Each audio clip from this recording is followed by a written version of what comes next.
Hello everyone, this is just a quick look at the latest template design that is available. This one is called ReMix.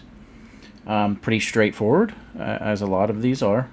But I thought we would take a quick look at the layer options here, just to see what's available, and see how we can quickly go through and drop some subjects in here and put this together very quickly. So let's just start at the beginning. As typical in my designs, you're going to see some color grading layers. So that's just going to add some contrast and some punch and some saturation and things to the image. As usual, you can always change opacities of these, turn these layers off and on if you want to change up the look of that color grade a little bit. So that's there. We have our facial highlight boost layers, which we'll look at in a second. But again, just to pop those highlights on the face so those portraits stand out in these templates. Then we have some normal text layers. Again, as usual, these text fonts can be found. The links to what I use in my samples can be found on the product page, so you can download those from there. But as with always, it's normal text, so you could change that to any font that you wanted if you wanted to change that up. If we drop on down here again, you're going to see any groups that are marked in red are subject groups, so that's where subjects will be placed. So you'll see that we've got two red ones here for a foreground and a background subject if you want to put both of those in. But if we expand this group, you're going to see subject here. So this is where you're going to drop the front subject, which we'll do in just a minute. And then there's just some shading attached to that layer here. You can see it's clipped via this little arrow here. It tells us it's clipped to that group. There's our last name text here below that. Below this is a little bit of this glare effect that's added to this round shape in the background here. That can be turned on, off or on, or lowered opacity. Anything you want to do to change that. That's just a little glare effect there. And then if we look, all these layers here get clipped down to this background subject group. So again, you could expand this group. That's where the background subject goes. And then we have a series of layers attached to this.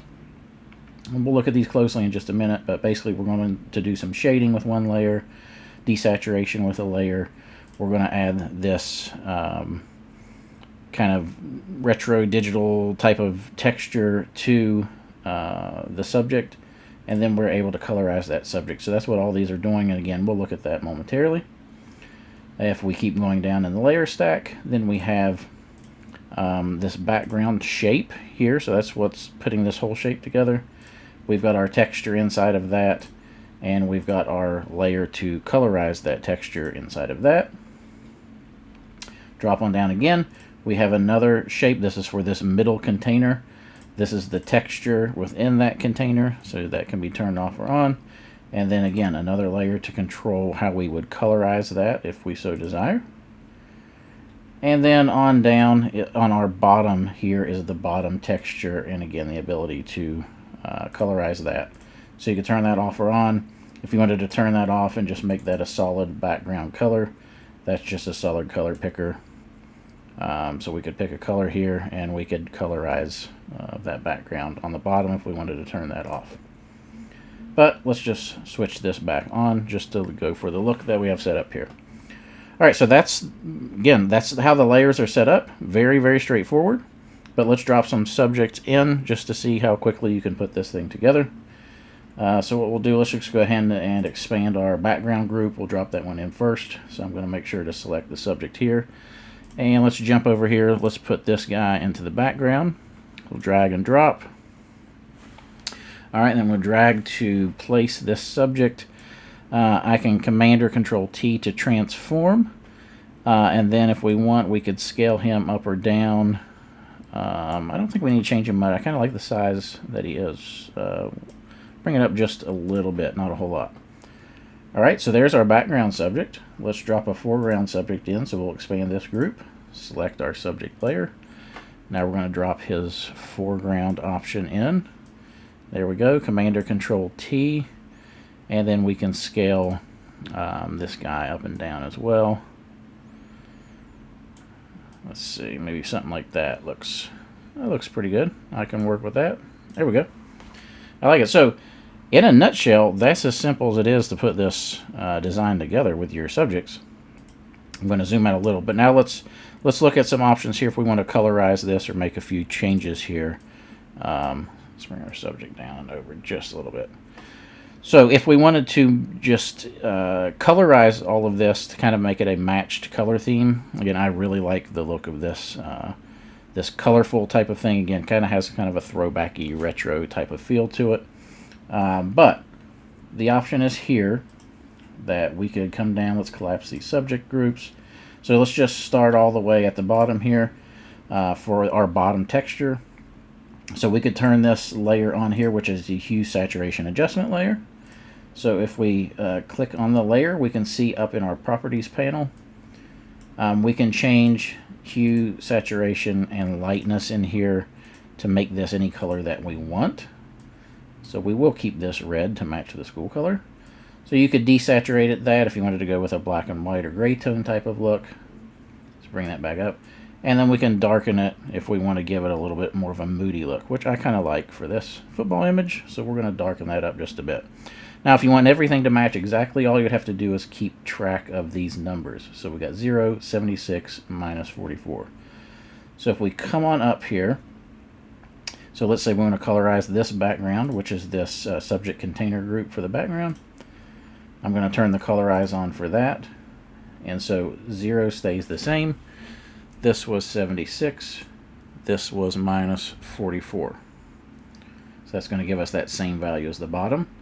And then you'll see on the subject, that's where these clipping layers come in here. So this is where that texture is clipped to the subject, just to create a bit of that transparency type of look. But we can colorize this by turning this on as well. And again, we could make this the exact same values if we want. So 76 minus 44. And you're going to notice, I want to point out on this one, because this is set to a hue blending mode, your lightness slider is not really going to do anything for you. So if you're moving that around and wondering what's going on, that's because this is set to a hue blending mode. Okay, you're also not really going to notice anything with saturation unless you go fully gray. But as soon as you add even a little bit of color into that, it's going to pick that hue up and it's going to put that tone over this. And that's set that way to give it that nice match within that texture to get that look there. Okay, now you could always change this. If you wanted to change it to a color blend mode, you could see it gets a little bit of a different look than hue. Hue's what allows some of those black and white kind of chunks to show through. You could change it to anything that you wanted, really.